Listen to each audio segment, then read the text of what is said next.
Ladies and gentlemen, good afternoon.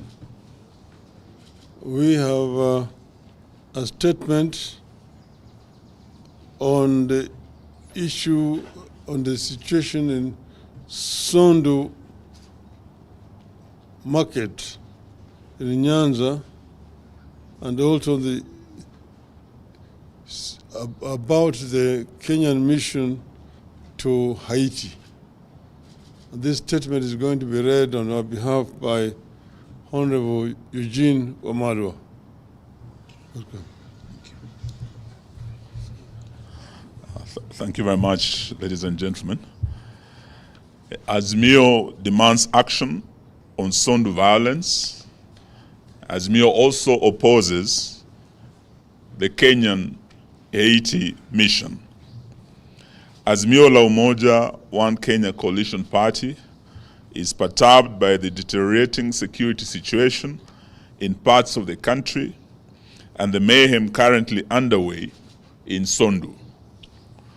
While the latest eruption of insecurity at the border of Kisumu and Kericho County, where scores of people have been killed and many injured in Sondu, huge sections of the country are actually under siege.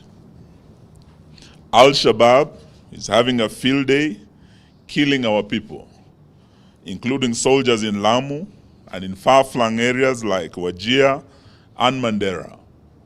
Insecurity also continues to rage in sections of the North Rift, causing significant pain and loss of life. Let's make no mistake, the violence and mayhem in Sondu is not an ordinary disagreement between villagers. Big names are behind this violence. They include leaders and politicians from neighboring counties and in the national government. We view these latest incidents in Sondu as part of a long, off-and-on history of violence instigated by politicians who have on numerous occasions incited the different communities against each other, and local leaders who have been implicated in these activities. The apparent bias, indifference, and helplessness of security officers in the area as violence has raged on clearly indicate that big names are behind the fighting and the mayhem in Sondu. In particular, we are demanding investigations to be carried out against individuals who have been implicated as sponsors of the violence, who include the Kericho County Governor, Dr. Eric Mutai.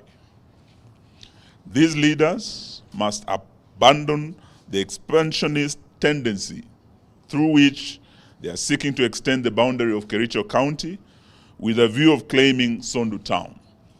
We are convinced that this violence is being sponsored by local politicians who have set their claim on part of Kisumu County during the envisaged boundary review that is coming soon.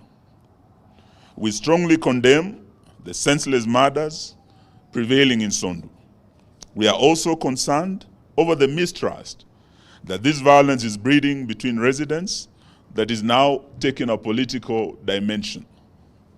We wish to assure the innocent residents of Sondu from either side of the border that we are in solidarity with them. We urge the residents to put down their arms and to embrace each other as brothers and sisters who have lived alongside each other for years.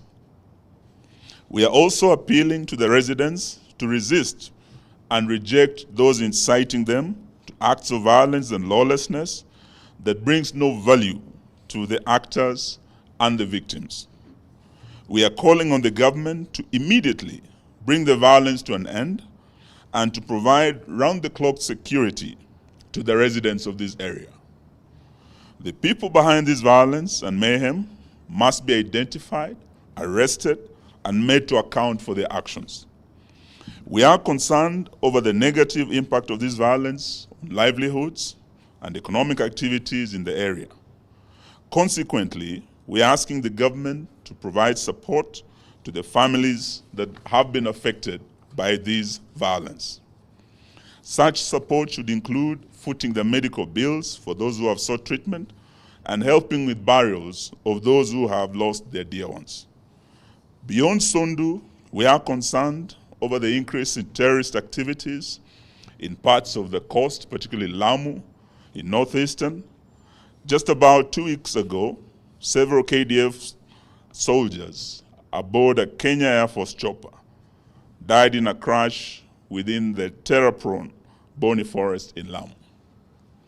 We believe this was an Al-Shabaab attack. Attacks by Al-Shabaab militants have become commonplace in Mandera and other parts of northern Kenya, with victims being police officers, teachers, farmers, ordinary residents, going about their daily routines. We must never forget that the government has so far failed to address various incidents of insecurity in the North Rift counties of Baringo, Elgeyo Marakwet, and Laikipia. In these places, armed groups, bandits, and cattle rustlers continue to conduct raids on neighboring communities, destroy property, and cause massive displacement of people. These attacks are unacceptable and must come to an end. They paint a picture of a nation that is losing the battle to gangs and terrorists. We therefore find it strange, while the country is clearly grappling with internal security problems, the Ruto administration is taking 1,000 police officers to Haiti to fight a war that is not of our own, on a territory that is far away, over 12,000 kilometers from Kenya.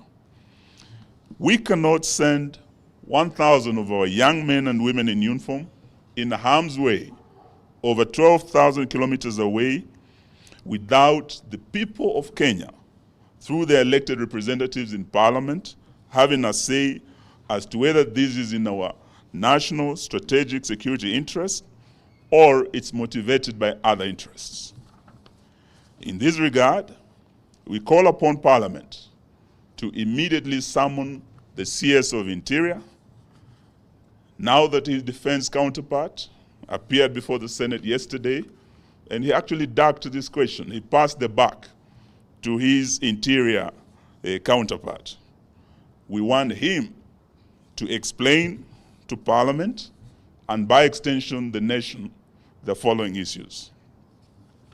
1, why are we sending our officers to Haiti to protect Haitians while the security situation at home is deteriorating and they are unable to protect lives and property of Kenyans in Sondu, in the North Rift, in Northeastern, in Lamu, and at the coast against gangs, cattle rustlers, bandits, and the resurgent Al-Shabaab terrorists who are slaughtering Kenyans day and night? 2, why deploy our police while the issue of Kenyan police brutality, particularly in the recent anti-tax protests, which witnessed excessive use of force, killings, and gross violation of human rights, where 72 Kenyans lost their lives through police bullets and thousands were wounded, and the matter is still live before the National Dialogue Committee at Bomas, which was sanctioned by Parliament. Some matters are before our courts, and some matters are still being considered by the Police Reform Task Force. 3, won't this be tantamount to exporting police brutality and abuse of human rights to our black Haitian brothers and sisters who are also protesting the illegitimacy of their president, just the way Kenyans were protesting and were clobbered by the same police? 4, Kenya has an impeccable liberation and Pan-Africanist credentials and ties to the liberation movements in the Caribbean and all over the world.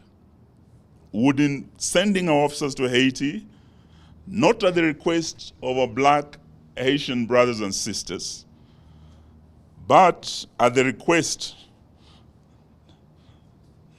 of their president, whose legitimacy has been questioned by his people.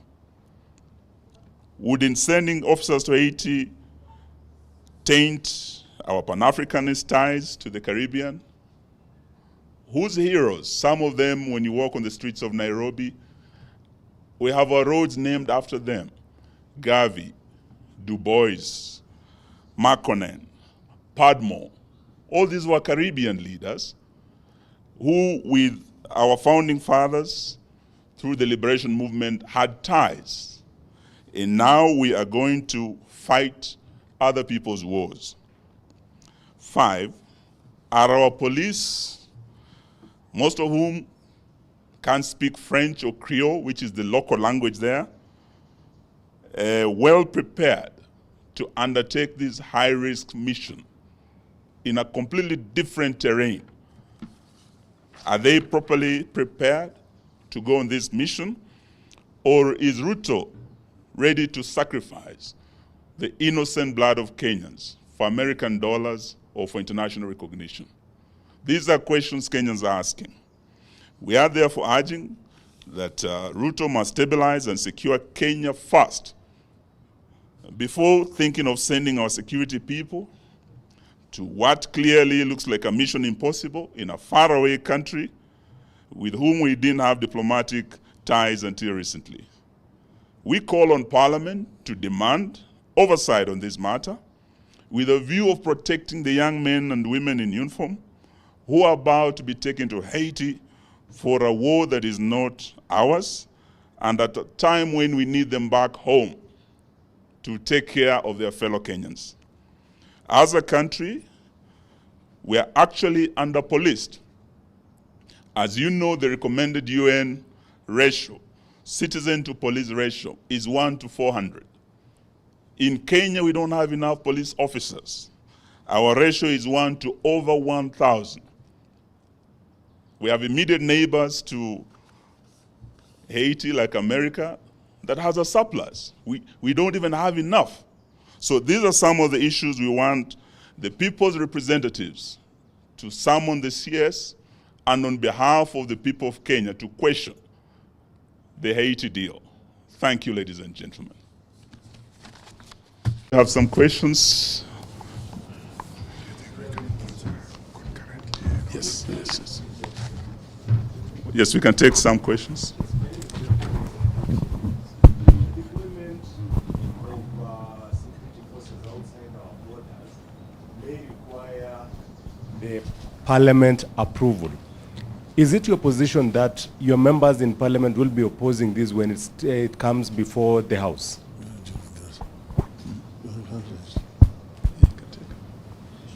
Well, as you know, generally, deployment of forces outside the borders requires parliamentary approval.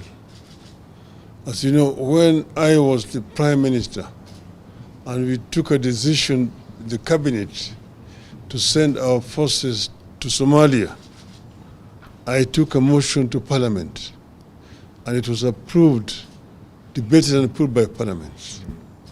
Now this is a similar case. We are sending out our troops or forces outside our borders. It must be approved by Parliament. Just like the defense treaty that has been signed between our government and the government of the United States must also be taken to Parliament and approved.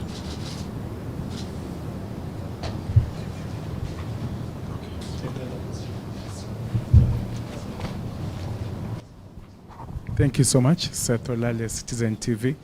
Do you think the latest concerns in regards to insecurity is going to have a negative impact or even derail the national dialogue?